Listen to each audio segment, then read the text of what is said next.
This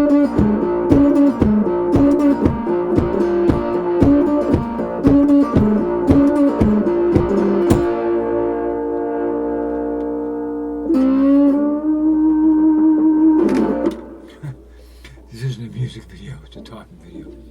But this is sort of like my little office here. It's a vocal booth to go. They're from New York City. It's a bunch of PVC pipes in a little frame with moving blankets, and so a good sound treatment in here. I do all my recording. I do a lot of knob turning in here, and I used to do a lot of knob turning in this little office.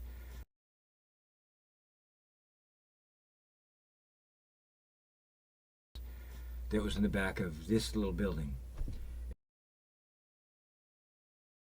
And I used to, long ago, I was a B-52 navigator. There's 3 navigators on board, 2 guys downstairs and 1 upstairs, facing backwards. That was me, the electronic warfare officer. So I had a bunch of receivers and a bunch of transmitters, and so I could detect and deal with any electromagnetic signals, radars that find planes, also direct fighters or direct missiles or direct anti-aircraft artillery, and it was my job to counter those threats or to use the information about them to guide the plane.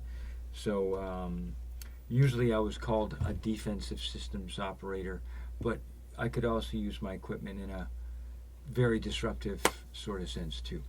You think about all the things in your life that are electronic, your GPS, Wi-Fi, cell phone, TV, all those things, garage doors.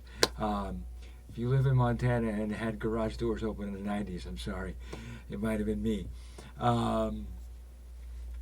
Yeah, so I could disrupt a lot. And the B-52 is still like a fantastic platform. And I was in during the nuclear alert time, and then at one point George Bush stopped alert, and that was a huge change. But let's see. Long before I stepped foot in a B-52, I went to officer training school for several months, and at the end of that, I accepted a commission that comes from the President George H.W. Bush in this case. And the person who administered that oath was this man, who was my father, and that's him during Vietnam. You might notice that his sidearm is a revolver, and so his det liked the Ruger insignia so much that that's what they made their squadron patch. And it had some Ruger Security 6. I believe. So at any rate, my father spent 31 years in the military, 26 years in the Navy and 5 in the National Guard. Rescued a lot of people, and well, he didn't really talk too much about Vietnam. He dropped off and picked up a bunch of SEALs too. Before my father, my grandfather on my father's side was in the Coast Guard, and they hunted Nazi subs. I don't remember how many my grandfather's ship got, but it was some.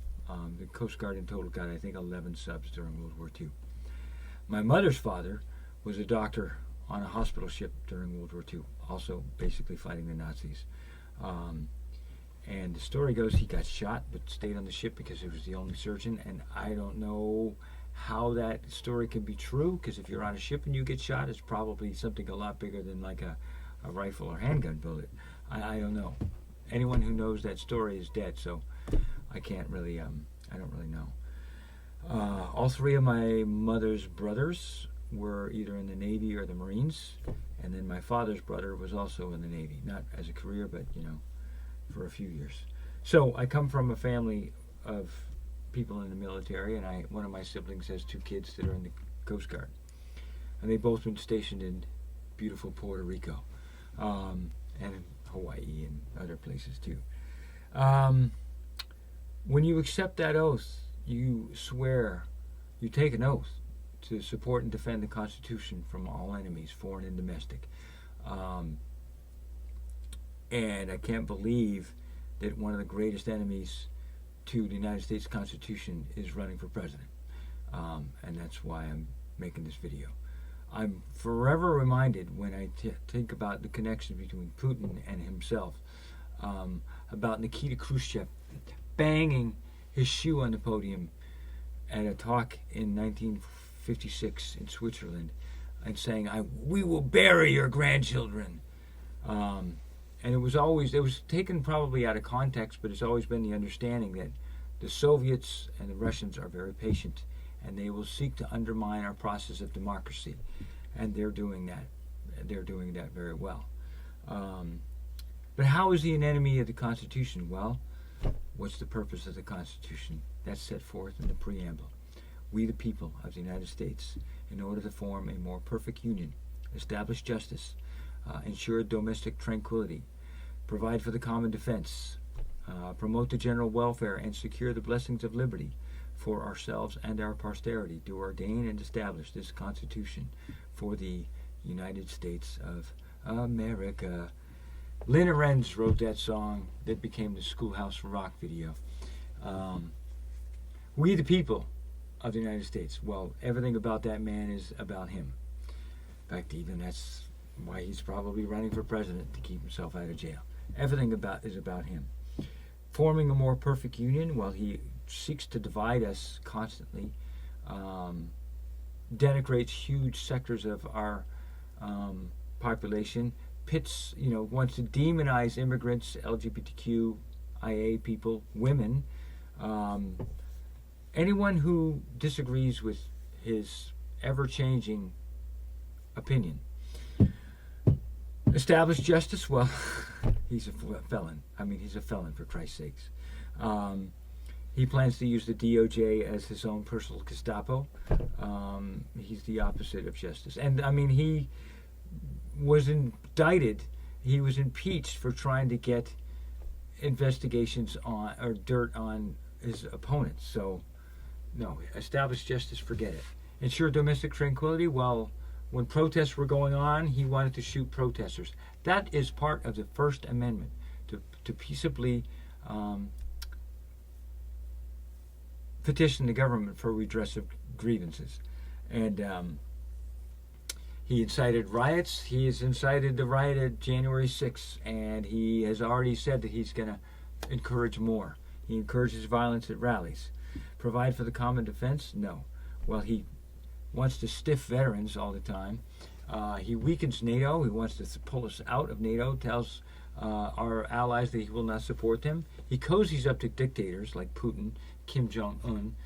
I dealt with Kim Jong-il, who is, in my opinion, quite a bit smarter than his son, quite a bit more sinister as well. He doesn't listen to military experts, and he's already said he wants to replace generals with those loyal to him. So that's people are generals because they're competent, and that's the kind of military that you have to have. That's why our military is so good and so effective. Promote the general welfare. Well, he wants to end overtime. He wants to end the Department of Education. Thinks salaries are too high. Come on now. Wants to lower taxes on the ultra rich, but when he became president, my taxes went up. He wants to end Social Security. No, not the general welfare at all.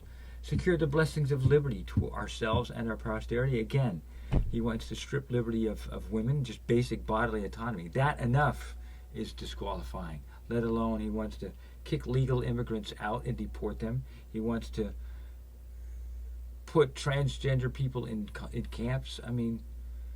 No. Everything he stands for is contrary to the purposes of the United States Constitution, which is why I'm voting for Kamala Harris.